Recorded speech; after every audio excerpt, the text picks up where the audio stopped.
Government-sanctioned child abuse. That's the topic of today's Bold and Blunt. And I'm your host, Cheryl Chumley, giving you a Christian conservative look at today's news, politics, culture, and events. Government-sanctioned child abuse. I speak, of course, of the government's push to allow little boys to become little girls and little girls to become little boys by undergoing medical treatments, including surgery, that oftentimes we're finding out more and more as this issue is discussed openly and honestly in the press. I know that's difficult to find, but there are honest reporters and honest journalists out there. As this issue becomes more and more discussed in the press, we're finding out that there are many who have undergone these sex change operations or taken some of these hormone therapies who wait a couple years, wait a few years, and they regret it. And then oftentimes what's done cannot be undone. And this is why you're seeing suicides among the transgender community. It's not, as the left would have it believed, that those who wish to become a different sex other than what they were born into are prevented from doing so, so they then commit suicide, or that those who do undergo these surgical procedures are then mercilessly mocked and scorned, so they then take their own lives. It's because a lot of them think that a quick fix for what ails them in their younger transformative years, when their hormones are raging and their body images are bad and perhaps they're undergoing abusive home life situations, they think the quick fix of doing a sex change surgery or taking some prescription medical treatments to change their sexes will result in happier, healthier, more productive, successful, happier lives. And that just isn't true, because here's the thing, they're going against what God ordained. So that's never a good thing. That never brings happy results. That never brings the solutions that they so desperately seek for the problems in their lives. And the medical community is the evil one here, because the medical community is pushing for these young kids who can't drive, who can't vote, who can't sign a contract, who can't buy a pack of cigarettes, who can't join the military. Yet the medical community is pushing for these young kids to be able to make decisions unilaterally without their parents, without their caretakers, without even maybe their parents and caretakers' knowledge, to make the decisions to change their sex, which I put air quotes around that, change their sex, because you can't change your sex. You can do all kinds of things to cover up and conceal your biological God-given sex, but ultimately you cannot completely change your sex. Think about that. These kids, these youth, are leading lies. They're leading lives of lies. And when their transgender community members get involved and push everybody else to recognize their changed deceptive lies as truths, it's changing the whole shape and narrative of society into one nonstop big fat lie. If you have to tell a boy who wears a skirt that he is a girl and refer to him as a she or a her simply because he insists that he's a she or a her, you're playing into that lie. You're not doing that kid a favor. You're not doing that boy a favor. You're playing into the lie and the deception. And if you're a Christian doing that, well, that's just an abomination, because you are knowingly playing into the lie, because it's easier for you to play into the lie than it is for you to take a stand for truth in that particular situation. But the medical community that is pushing these operations and so forth on the youth, pretending as if they're doing a good, they know better. They know that this is horrific. They know that this is child abuse. They know that this is evil, and yet they're doing it anyhow. Listen to this story. A speaker at Young America's Foundation, Liz Wheeler. The title of the video is called Liz Drops a Truth Bomb. Forcing transgenderism onto your child is child abuse. I, for one, agree. James Younger was a 7-year-old boy who his parents were divorced, and his parents were in the midst of a custody battle for who would get to make decisions about his life. And his mother claimed that this 7-year-old child was transgender. And the father said, no, he's not transgender. But the mother wanted the father to acquiesce to her prescribed medical treatment, which was to transition this little boy into a girl. And she wanted the father to pay for it. Now, the controversy here is that, well, this is a 7-year-old girl or a 7-year-old boy, but also that the father said, and there was video evidence that showed that the mother had been encouraging this little boy to identify as a girl since he was as young as 3 years old. Okay, that right there is bad parenting. If you're a parent out there encouraging your minor age child, encouraging your toddler to be a different sex from what God ordained, that's just bad parenting. That's evil parenting. Honestly, that's child abuse. Think about what you're doing. And if you know a parent who's doing that, I don't know. It would be trite of me to say, speak up, put a stop to it. But there's got to be some way to put a stop to parents who abuse their children in such horrific manners. She was engaging in what I would consider very abusive behavior. She was dressing him in dresses, and not the way that we all dressed our little brothers in dresses. I'm talking about actually telling him that he was a girl, withholding love from him, doing other basically unspeakable, psychologically abusive things to get him to say that he was a girl because she wanted to virtue signal. She wanted the accolades that she believed that she would get if her child was transgender. Isn't it funny how the left Democrats don't care about parental rights? They don't care, for instance, if the U.S. Department of Justice investigates parents who speak out at school board meetings because they think government knows best. But in instances where the parental abilities of parents should truly be questioned, in instances where there is actually some psychological disorder going on that is putting the child at serious harm, the Democrats don't mind turning a blind eye. As long as it advances an agenda that the left wants advanced, they don't care if kids are getting harmed in the process. And so this was a pretty big deal 2 or 3 years ago in our country. This was a widely debated, a hot topic, if you will, because this little boy, when he was with his father, he wanted to be called James, and when he was with his mother forced him to be called Luna and to be treated like a girl. Now, this is actually still an ongoing litigation that's happening in the state of Texas. You don't hear as much about it now because the court has clamped down on what the father is allowed to talk about from the media. But from what we know about this case, we know one thing very clearly, that what this mother is doing to this little boy is child abuse. Child abuse. How else do you put it? You are messing with a little kid's mind. That's just one case. Maybe you heard about that case. Maybe you didn't.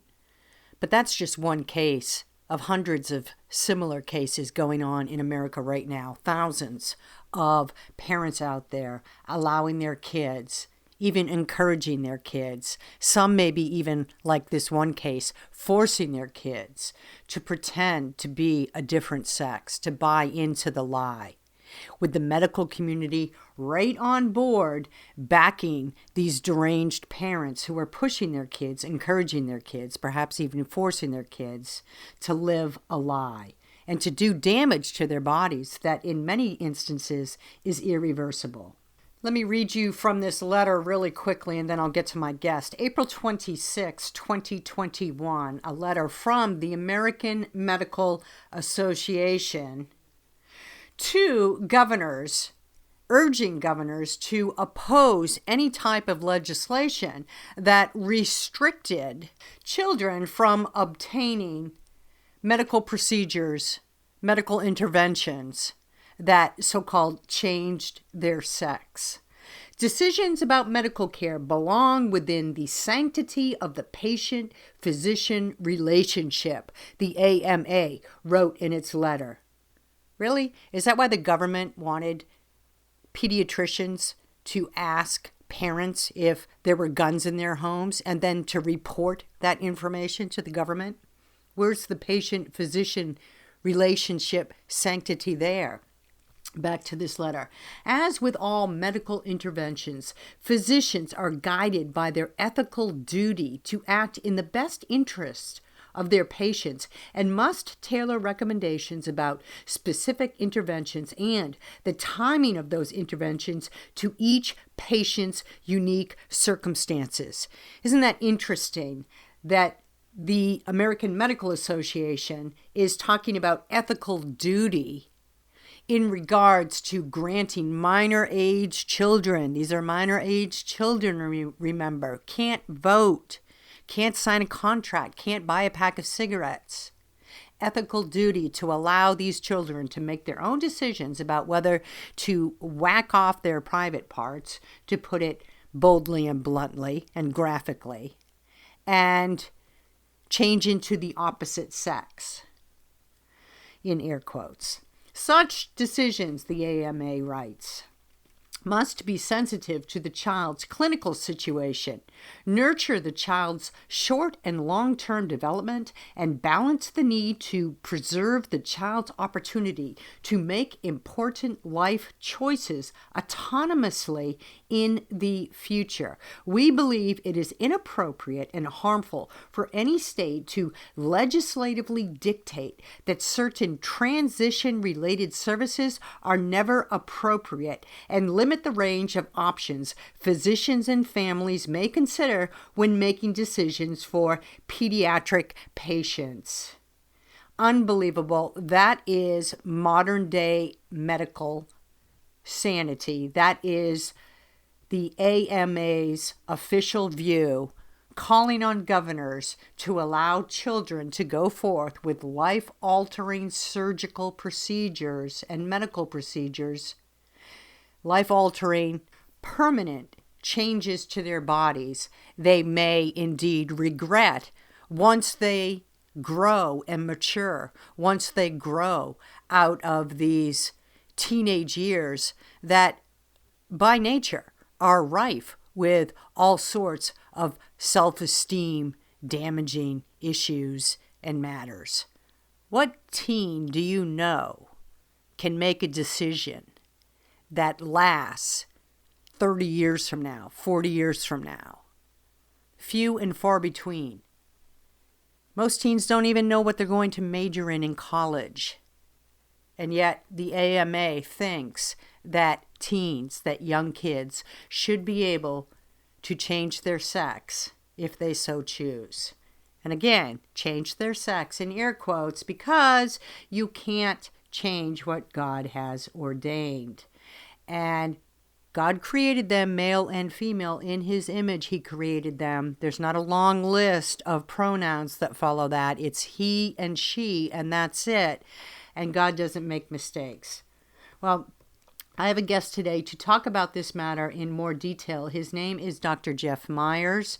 He is the president of Summit Ministries, and he has written a new book, co-authored a new book on this all-important topic, The Gender Lie. The title says it all. Jeff, thank you so much for being on Bold and Blunt. I really appreciate your time. Cheryl, it's great to be with you. Love the way you approach these topics.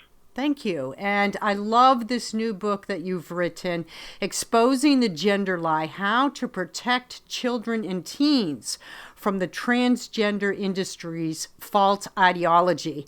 And I know you co-wrote this with a Christian Post reporter, but let's talk about the industry aspect of this. Your findings are that the medical community is profiting big on children's backs. Well, this started by finding a market analysis. My co-author, Brandon Showalter, and I began to discover that behind the scenes, there are a lot of pharmaceutical companies that are realizing they can make bank off of these kids. If they can get young kids to, for example, use puberty blockers or cross-sex hormones, they can make potentially billions of dollars, and that's not including the surgeries. So these diagnoses of gender dysphoria all channel children toward a highly choreographed set of standards of care that will move them toward medical intervention. And these puberty blockers, they're selling for $30,000 a year per kid, and they intend to make an enormous amount of money off of this. You know, it's despicable to me that after 3 years of watching Big Pharma profit off the backs of American citizens over an experimental COVID shot and boosters, that we have this same medical community, the one that's supposed to be above the political fray and oh so trusted, profiting now off our youngest and most vulnerable, the children. Are Americans awakening to the dangers, perhaps even evils, of big pharma, big medical, and so forth? I hope so. You'll see big pharma, especially behind a lot of the things that are happening in Congress. Just from a lobbying standpoint, the healthcare industry lobbying budget last year was somewhere in the neighborhood of $750 million at the federal level. That's almost $1.5 million per member of Congress that they spent to get laws passed. So you cannot expect that individual members of Congress will stand up to them. They almost certainly won't, because they will lose in their campaign. This industry is very, very serious about completely controlling the agenda. So I think that's a huge problem. But it disproportionately affects children. It disproportionately affects the poor. I'll just give you a quick example off topic of transgender for a moment. But several months ago, the federal government said we're going to have anxiety screening in every single healthcare visit. Well, so if somebody's diagnosed with anxiety, what are they going to do? If the person is a person of means, they can maybe get therapy, but that would be very expensive. Otherwise, they're going to give them an anxiety pill. Who sells the anxiety pills? Look at that, and you will discover who's behind the whole thing. Nothing makes me sadder than to see a young boy or a young girl insist that they were supposed to have been born the opposite sex, and that therefore they want to undergo the medical procedures to become that opposite sex. Because to me, when I was growing up, girls who acted like boys for a time, they were called tomboys. And it was very natural as a mother of 4, 2 of each sex. I saw my young boys play with dolls, and I didn't think that they were girls. I thought it was just a phase. What has happened in society where this lunacy has taken root? Well, Cheryl, there's an ideology behind it. So the old way of thinking, and I believe the correct way of thinking, is that there are two spectra. There's a spectrum of male, and there's a spectrum of female. This is not just a theological claim. This is biological. There's 6,500 catalog differences between males and females. Humans are dimorphic. We're either male or female. So you would have, on the spectrum of male, you might have boys who are very masculine and boys who are not very masculine, but they're all on the male scale. Similar with females. So a tomboy girl would have far more in common with the most feminine girl than she would with any boy, from a biological or even from the perspective of how the brain works. So what happened is a new way of thinking that it's only one spectrum, and on one end is extremely masculine male, on the other end is extremely feminine female, and that everyone falls somewhere in between. So if you're a girl who enjoys outdoor activities, maybe you are born in the wrong body, you're actually a boy. If you're a boy who enjoys, say, playing musical instruments, well, maybe you're actually born in the wrong body. Were born a girl.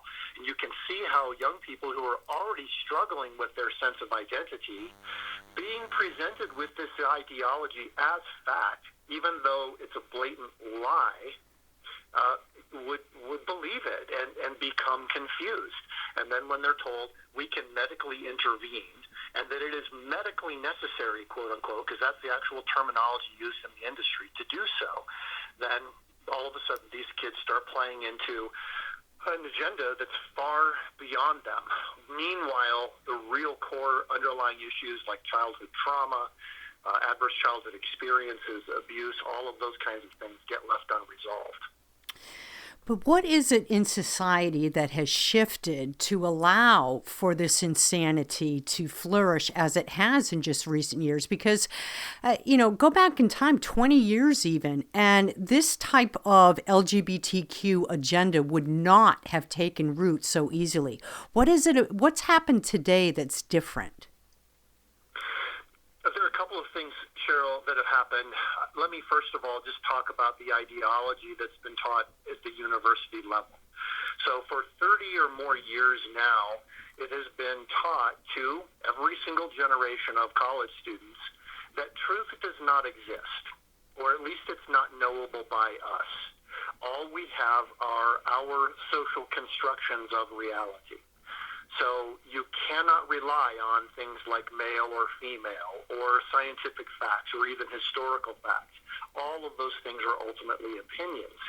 You have to base all truth on yourself. And this is vastly believed. 75% of millennials say what is right for you and what works best for your life is the only truth you can know. So that's the first thing that happened. The second thing that happened was realizing the consequences of the sexual revolution. So from the perspective of the sexual revolution, if you're autonomous, you're not part of a society, it's all about you, you don't seek the truth, you speak your truth, then what's the most important thing to you? Well, your sexual chemistry is probably the most vivid part of your life experience, therefore it's all about your sexual chemistry. And if you submit to the idea that you should wait, for example, until you get married to have sex, well, then you're just going to be psychologically messed up. You need to make your sexuality prominent in understanding your identity. Those two things coming together in kind of a perfect storm have led us to where we are. It's very depressing what you just outlined, because listening to the two reasons you gave, and I agree with both of what you said, those were long-term mindset shifts that occurred. And so that means there's no quick and easy overnight answer. But you do go into, in your book, in the title at least, how to protect your children and teens from this lunacy. So speak to that. Speak to what parents can do nowadays, or caretakers in general. I think the first thing, Cheryl, is to continually reinforce to our children, you are made in the image of God. You have value that no one can ever take away from you. And the way you are made, as male or female, is part of God's good design. You are not born in the wrong body. Yes, we all have times where we are confused in our lives. And that's okay, because we're here. We're here together. You're not alone in this. And then once that is just continually emphasized, and I think this is especially important for young girls in our society. Because of the sexual revolution, we kind of live in a pornified culture. Girls are almost always the victims. So a young woman who's going through puberty would feel very threatened sexually. She might be sexually abused. She certainly would be made fun of, all kinds of things that would make her think, I would be more secure if I were a boy. Those things, parents need to be aware of that to help their children understand that when you're going through puberty, you're becoming a woman or becoming a man. And this is a good, positive thing. And talk about those elements. Talk with young men about how important it is as your strength is growing that you use that strength to protect people rather than to hurt them. I think those are hugely important things. And then I believe beyond that, I would really emphasize trying to help young people understand what I think of as the biblical aspects of masculinity and femininity. It's not just a biological sex. but that we were designed as males and females to work together in harmony with one another, to complete one another. And I'm not just talking about in marriage. I'm thinking, if you think of a roof of a building, the two pitches of the roof, if they didn't lean on each other, would collapse. But somehow when they lean on each other, they become strong. That's much better of a way to approach this than to think that maybe being transgender or above gender is a preferred state. Do you think our society in America has become so dysfunctional that there is no bouncing back from this transgender activism? Or do you think the transgender campaign and movement is just a trend, a sort of blip that we will endure? Well, I hope that the transgender movement is a blip. And I'm not saying this as an attack, especially on children who are confused about their identity and think that it has something to do with their gender. I'm thinking about it in terms of an industry and an ideology that targets children through social media, through education, through a lot of different things. That's why we wrote this book on the gender lie, because you've got to somehow know the truth. Yes, there's some aspects of this that are a fad, but unless we are willing to grapple with the fact that a lot of people are dealing with unresolved childhood trauma, a lot of people have lost any sense of the plot, of the goodness of what it means to be male and female, those things will endure and have to be addressed. And the trauma fuels the next generation of trauma, though. I look at some of these videos of parents bringing their children to these wildly inappropriate, to put it mildly, drag queen shows, and I'm shocked. But then you think that these parents must have suffered something in their own past to think that that's good parenting. I've also seen a lot of people taking their children to horror movies. Yes. Which terrifies them and traumatize them. There have been parents who seem unconcerned that their children are involved in the regular use of pornography. Well, pornography traumatizes people. So parents need to be much more careful about this. The drag queen phenomenon, it's hard for me to see how that lasts. That's something interesting for people to do maybe once, but it's not like going to the movies where you want to go see a different movie every month. People aren't going to go to the drag. It's our time of the month to go to the drag show. I just don't think that's going to happen. So that's a fad that I do think will pass. But the gender-bending aspect of the ideology and the industry that's saying, no, you have to take medicine for this, that's where the long-term harm will be. I think it's the biggest medical scandal of this century so far. Yes. The question is, how many people will have been harmed before it finally gets stopped? Exactly. That is the question. Let's try and end on an optimistic note.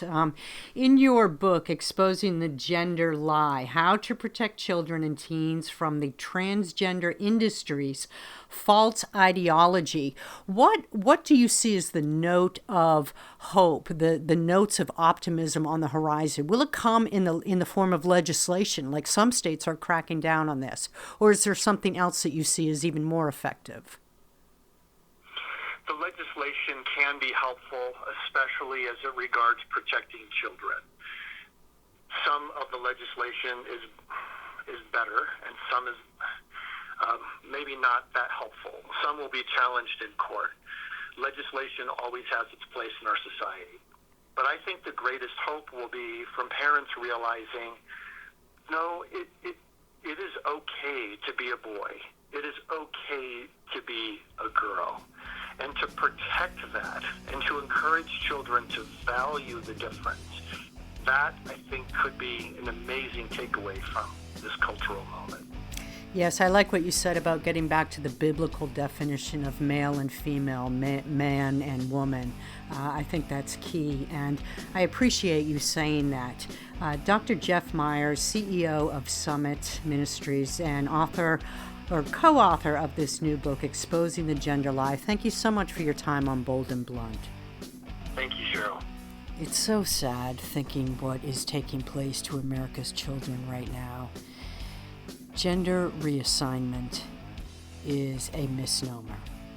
You can't reassign what God has already assigned, right? Let's just stop the lies for one. And then let's just stop the evil. Easier said than done. I fully acknowledge that. But we have to try, right? Thank you for listening. Don't forget, if you like Bold and Blunt, you can get Bold and Blunt at edify.app, at washingtontimes.com, and wherever fine podcasts are offered. Tune in next time. And in the meanwhile, don't forget, stay blunt, stay bold.